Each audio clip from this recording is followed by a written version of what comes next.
Hello everyone and welcome back guys to round 3 of the LCR IndyCar series. We're back here at Laguna Seca, obviously a classic track in IndyCar and in motorsport in general here. But if you missed out on the last video from Long Beach, I would highly recommend going back and checking it out. It was quite a crazy race at the end of the day. I'm going to leave it at that for you guys. But yeah, heading though here to Laguna Seca. Pace felt quite good. We managed to PB in qualifying to take pole by about half a second. So very happy with that. And getting ready though for the start of the race. It is once again an Aston Martin front row lockout there. Dralex this time in P2 though as we get ready for the start. 50 miles an hour. Nice and tidy there. And it's going to be lights out. And away we go there. Dralex forgetting which line it was, which allowed us a much easier run as we head into the braking zone of turn 1 for the first time here. But yeah, getting back on the pole position, I had one aim for this race, and that was to try and have a bit of a performance just like Cota. Now, at Long Beach, obviously we didn't quite get the pole, but we managed to get into the lead on the start of lap 2.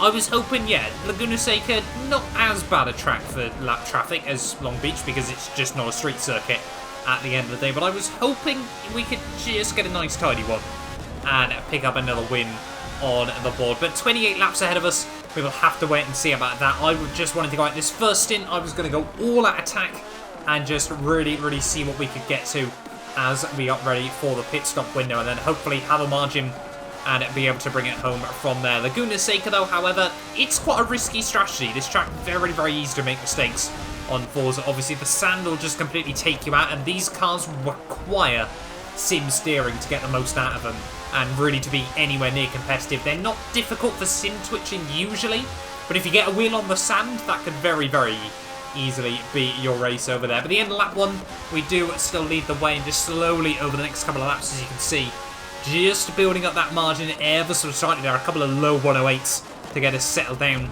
into this race, and as we head towards the end of lap 4 though, Dralex still just behind us though, applying the pressure. At the moment, you can see that gap was just opening up by 50-60 feet a lap there. Another 108.2 on the end of that lap there. You can see LCR Apex already, unfortunately, having to make his first pit stop of the day. Through the final corner, though, of lap 5, you can see actually now it was Dralex who'd made a mistake. So he was a bit further down the order there. We set a 108.5, which was actually a clean lap as well there. It's now the gap to Jordan opening up to about 900 feet at the end of the front straightaway there. So we're doing alright at the moment. We're building up a little bit of a pace margin there. We've got LSE and Buck in P3, Mel in 4th at the moment there as we head on through the next few laps though. And yeah, at the moment we were just pushing and trying to settle down into a rhythm here. You can see at the halfway stage of the race though, end of lap 14, we hit a bit of a dilemma, unfortunately there. You can see the tyres getting very warm at the moment. Obviously this track very bad on the tyres. However, we needed to try and stretch the one-stop strategy here. Jork generally has tiny bit tyre wear than myself, and especially with the all-out attack mode that we'd really tried to deploy in this race, you know, we couldn't really try and save the tyres as much as we would have wanted there. You can see LSE and Buck is going to dive in for his pit stop there, end of lap 14 at the halfway stage. However, this lap, unfortunately, the tyres completely fell off the cliff there. You see Mel's going to dive into the pits as well behind us. And yeah, we're just starting to feel a little bit all over the shop at the moment. And hindsight is a wonderful thing, and I desperately wish we'd stopped at the end of the last lap. Now, it might have exacerbated the issue towards the end of the race, but you can see just as we head through the kink before the corkscrew there, making a big mistake. That's going to allow Jork up the inside there and now up into the lead of the race. So this is not what we need at the moment. His tyres are still in alright nick there, and yeah, ours have completely gone off.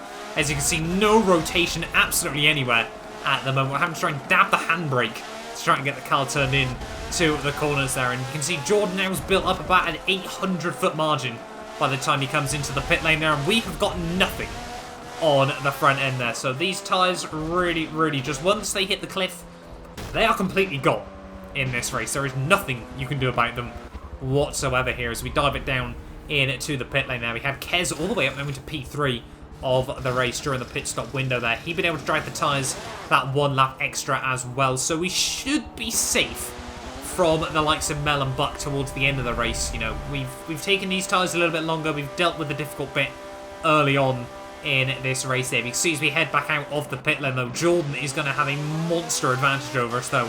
Already over 1,000 feet by the time we head out of the pit lane there. And unfortunately for myself as well, LCR Ben is going to come out between us there. And if you guys have been sticking around this channel recently, been watching a lot of the Forza content, you'll know that Ben during the Formula E season, unfortunately, likes to get in the way during the pit stop strategy is the nice way I'm going to word it to him. Ben, I love you, mate, but please, just pit when everyone else does, I beg, at the moment there. Anyway, though, on to lap 16, you can see we're still sticking with him at the moment here. We need to try and get around him as quickly as possible here, because these last 12 laps are going to be a complete, just absolute sweat fest trying to close back up to Jordan in this race here. As we head up towards the corkscrew braking zone there, Ben's going to brake so much earlier than I was expecting there. We're going to run into the back of him ever so slightly as we head off the exit of the corner. There are even more contact between the pairs there. We tried to have a look around the outside, just getting really, really impatient at the moment as we are losing so much time trapped behind the Leighton House car there. Through the final corner we go, though. Ben and Rosenquist, they're both going to dive into the pit lane, so there's going to be 2 cars now we don't need to deal with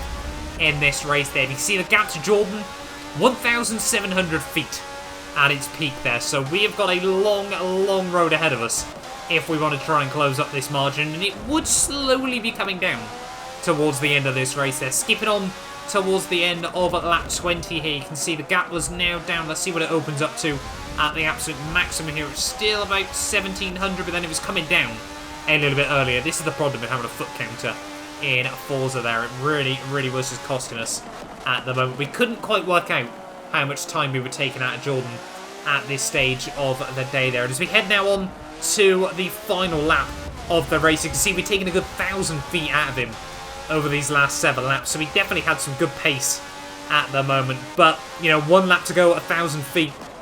Unless Jordan either makes a big mistake, somehow his tyres hit the cliff, which is, you know, with Forza's nowhere near dynamic tyre model, is just not going to happen at the end of the day. It was, yeah, very much looking like it was game over in the end. And it's always one of those gutting races, you know, where you don't make any on-track mistakes, just you make a slight hiccup in the strategy, you take a gamble to try and save yourself in the long run, and it doesn't quite pay off as well. It's always frustrating there. But down in towards the kink for the final time in this race, we proved we still had some good pace in the car nonetheless. You can see Astro just getting out of the way there as well, a new recruit to LCR. And as we head through the corkscrew one final time, a creative interpretation of track limits, I think Jeff would call it there. But through in towards the final couple of corners, though, Jordan, though, he did a fantastic job. He kept the tyres in the good shape and did everything he needed to at the end of the day. You cannot deny him a well-deserved race victory there in the end. He comes through to be the 3rd winner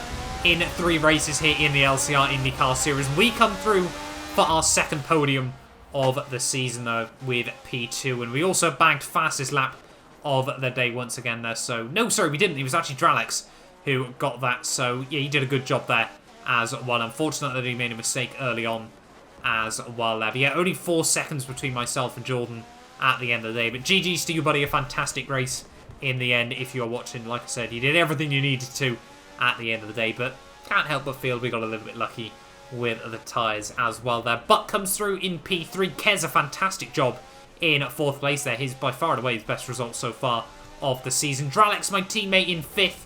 From a front row lockout to P2 and P5 there. We definitely feel like the 2013 Mercedes at the moment. Mel in 6th. Apex, Connor, Ben and Unku rounding out the top 10 at the end of the day there, with Jolly, Jack, Frobo, Typhon, Apex Miata, Rosenquist and Astro there as well. And yeah, a big thank you to all of you that have watched this video. If you did enjoy, do make sure you get yourself subscribed, and we will be back next time out for round 4 of the championship, where we head to Watkins Glen.